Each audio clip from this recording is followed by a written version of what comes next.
Hello, and welcome to The Joy Within, where we're eliminating negativity one thought at a time. I'm Kyle Greenfield, and I'll be your guide as we explore how to be calm, confident, and happy in our crazy modern world. Join us each week as we dive into some of the biggest ideas in spirituality and personal development.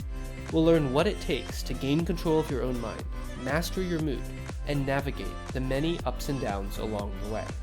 Visit thejoywithin.org to get started so you can become the calm, confident, and happy person you truly deserve to be.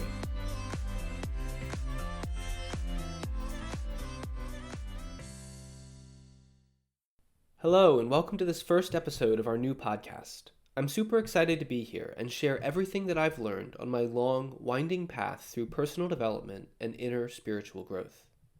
If you don't know me, my name's Kyle Greenfield, and I run thejoywithin.org.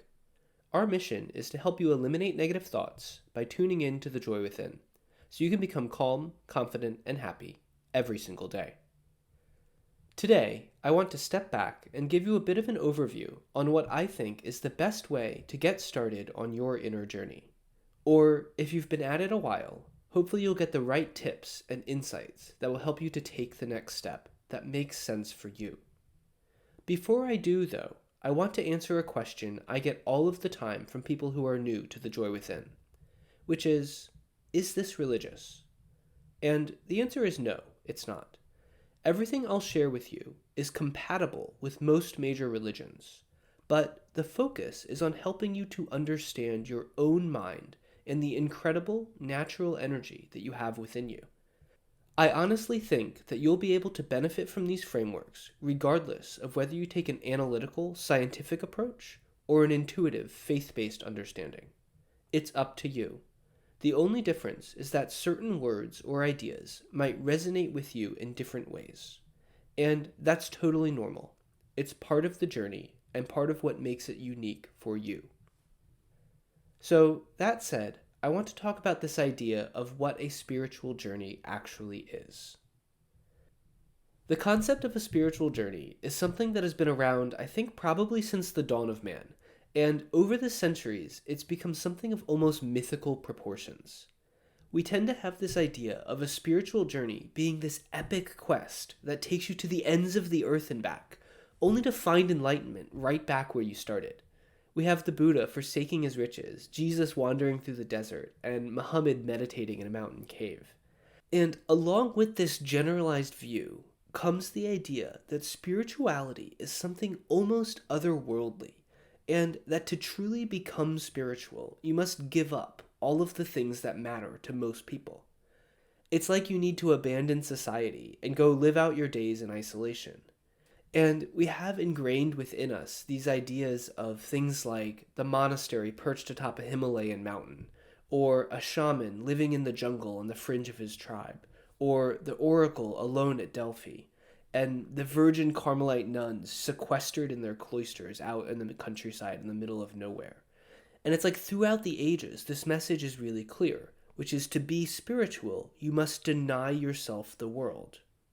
And even then, even if you devote your entire life to spiritual mastery, many teachings show that enlightenment is still like a throw of the dice. You have a better chance of beating the house in Vegas than you do of actually becoming enlightened. Because we tend to believe that this state of enlightenment is reserved for the select few. It's only for a handful of saints and gurus throughout the ages. And it takes many, many lifetimes to achieve. And let's face it, it just kind of seems like a lot of work. We believe that it's not actually something that's accessible to us in our day-to-day lives. But I want to challenge that view. I believe adamantly that every single person has the ability to become enlightened, and that you can choose this state for yourself right now. But in order to do this, we need to rethink our approach.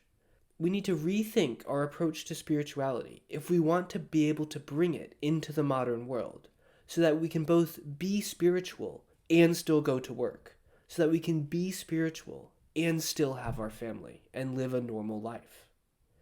So instead of enlightenment with a capital E, we'll talk about joy. We'll talk about peace and well-being. And instead of some vague, mystical journey, we'll be talking about the everyday, the simple things that you can do right now to cultivate profound joy in your day-to-day life. And that's because when we start to think in this way, when we start to think about the simple daily actions, we find that being spiritual and finding enlightenment stop seeming like vague, unattainable goals, and it becomes something that you can tune into right here and right now, regardless of where you are or what's going on in your life. You have the ability right now to feel exquisite states of peace, of joy, and of love. You have the ability to gain total awareness of all that you are, to live at your highest potential, and to know with absolute certainty that you are on track towards everything that you want, and that you are intimately connected with everyone and everything that's around you. I want you to know that you can choose to feel divinely loved and impeccably inspired, and you can choose to live as a perfect expression of all that you seek to be. You are perfect, and yet you are evolving in that perfection. And I would like to suggest that your spiritual journey is not about doing or achieving anything. It is about becoming more and more aware of everything that you already are. It is about embodying the highest ideal that you can imagine for yourself. You don't have to drop everything and move to a monastery. You can become conscious of who you are simply by being wherever you are right now and doing whatever it is you choose to do. There is no prescription. There is no rule book. There is no right or wrong path. My goal throughout this podcast, and really throughout everything that I share with The Joy Within, is to help you to come into that higher awareness, to become more joyful, more peaceful, and more vibrant exactly where you are. Everything that I share with you, all of the ideas, the exercises, and the strategies, are just tools for you to use. And I encourage you to take whatever works for you and apply them in whatever way inspires you. Don't worry if something doesn't resonate with you. Just because a belief or a technique works for one person does not mean it will work for another. So give yourself the freedom to be in charge of your own journey, just as I would encourage you to give others the freedom to be in charge of theirs. There's a great quote by Ram Dass that I think really sums this up, where he says, "The spiritual journey is individual and highly personal. It can't be organized or regulated. It isn't true that everyone should follow one path. Listen to your own truth."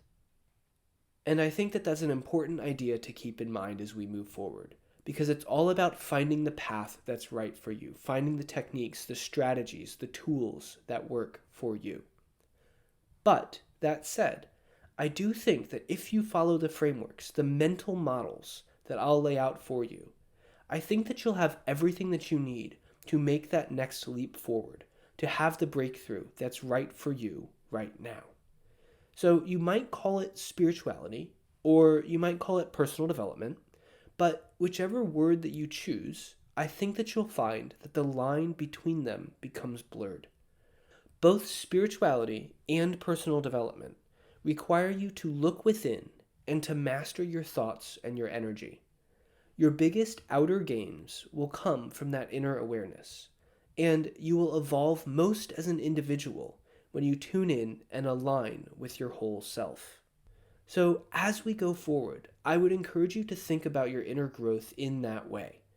Spirituality is happiness, and your external world, your real world results, will flourish when you prioritize your joy. But it's not the external sense of happiness that people usually talk about. It's not having the right things or the perfect circumstance. Though, if you follow this path, those ideas will come for you as well.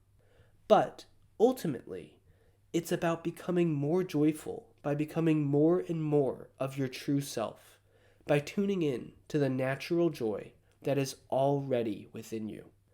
I 100% believe that if you adopt this framework, everything will start to fall into place more easily for you.